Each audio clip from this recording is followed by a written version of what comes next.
হইলে বেতন ভাতা ভালো, মালিক যদি ভালো না হয় তাইলে বেতন লইয়া খাইয়ে থাকা কষ্ট।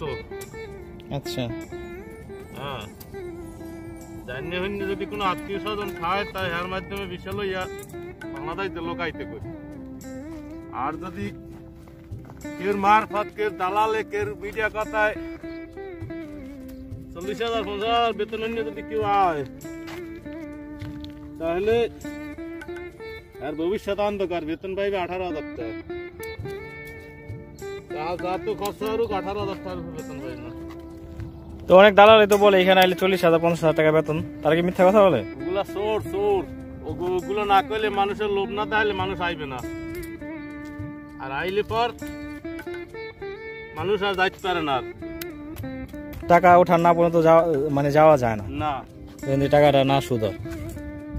দেশে দাগ দেনা হইয়ে ধার কর্জ হরিয়ে এরপর আইতে হয় মানুষ।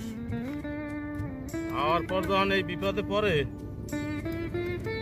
তখন আর বাসনা থাকে না, তখন এই রোদ্রে ফুরিয়ে কাম হরিয়ে এইটা পরিশোধ করিয়ে যেদিন হেয়ের পর দেশে যাওয়া লাগে।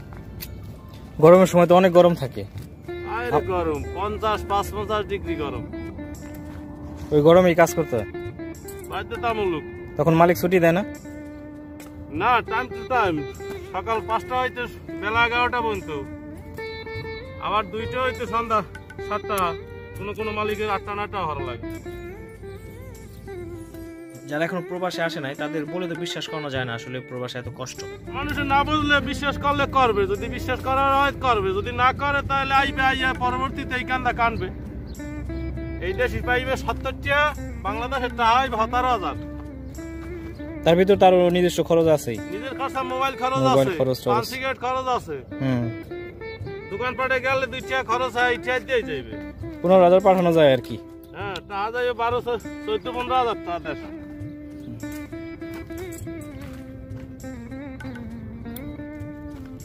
আসসালামু আলাইকুম ভাই। কি খবর ভাই, আপনি কেমন আছেন ভাই? এই তো ভাই অনেক কষ্টে আছি ভাই। আইসি ভাই 70 টাকা বেতন দেয়, আচ্ছা খাওয়ান দেয় না। আচ্ছা আচ্ছা, তো আপনি যত টাকা খরচ করে আসছিলেন চালান উঠছেন আপনার? চালান এমনি ওটা নাই ভাই, কিছু বাকি আছে, বহুত বাকি। তো চালান ওঠার পরও কি থাকবেন এখানে? আশা নাই, আশা নাই ভাই, কষ্ট তো বহুত কষ্ট, জীবনে কুলায় না। এই আর কি, ঠিক মতো খাওয়ান দেয় না, ঠিক মতো বেতন দেয় না। কইয়া তো অনেক টাকা বেতন পাইবে, এখন 12,000 টাকা পাই না ভাই। সিগারেট বিড়ি খালি কিছু হয় না। 4 লাখ টাকা খরচা করে আইসি ভাই, 2 লাখে ওঠে নাই। তো যার মাধ্যমে আইছেন তার আপনি যদি এই কথা বলেন যে আপনি আমার মিথ্যা কথা বলে আনছেন, এখন আমার টাকাগুলি ফেরত দেন। বলি ভাই, আর কি টাকা দেয়নি কি ভাই? এসএমএস তো জানে না, ইতিহাস জানে, দুপুরে রোদ করে এখন এই যে ফুড লাগাইতে আছে বাধ্যমূলক। এখন যদি রুমে হইয়ে থাকে আর মালিকের কমপ্লেন গেলে গাড়ি দিয়ে ভাড়াই দেবে।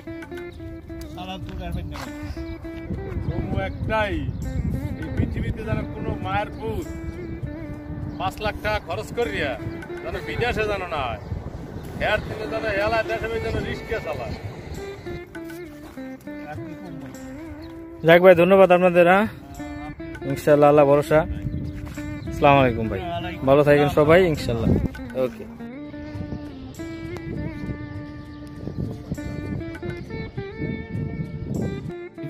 এরকম সিস্টেম লগে কথা কব, আর কথা আনে কাজের কথা কব, আর কাজ আনে দিব।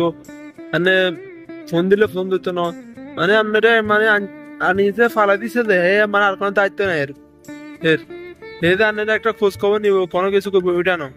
আর টাকাও নিব বাড়তি, টাকাও নাই কিছু। আপনার যদি একান্ত আসার দরকার, আপনাদের কোনো আত্মীয় থাকলে ওদের থেকে চেষ্টা করেন একটা বিষয় দিবার জন্য, কিন্তু দালালের থেকে বিষয় নিয়েন না ভাই। দালালের থেকে বিষয় নিলে অবস্থা আপনারা কাজ করবে, একটা যে কোনো কাজ আনা করতে হলে কব 50,000 60,000 টাকা ইনকাম করতে পারবি, আজ দেখবেন 20,000 টাকা ইনকাম করে। এরপর আনা দেখবেন 2 মাস কাম আছে, 3 মাস কাম নেই, এরকম সিস্টেম আমাদের। এরপর কদিন বাদে কামা শেষ হতে হয়, কদিন বাদে আনার করানো লাগে। এরপরে আসিল আপনাদের ভাই, আনার দালাল থেকে বিষয় নিয়ে, একমাত্র দালাল থেকে বিষয় নিয়ে আসলে আপনি আনার যদি আসা দরকার, আপনাদের কোনো আত্মীয় থাকলে, কোনো পরিস্থিতি থাকলে, তাই ওদের থেকে বিষয় নিয়ে আসেন ভাই, তাহলে এটাই বেটার হবে।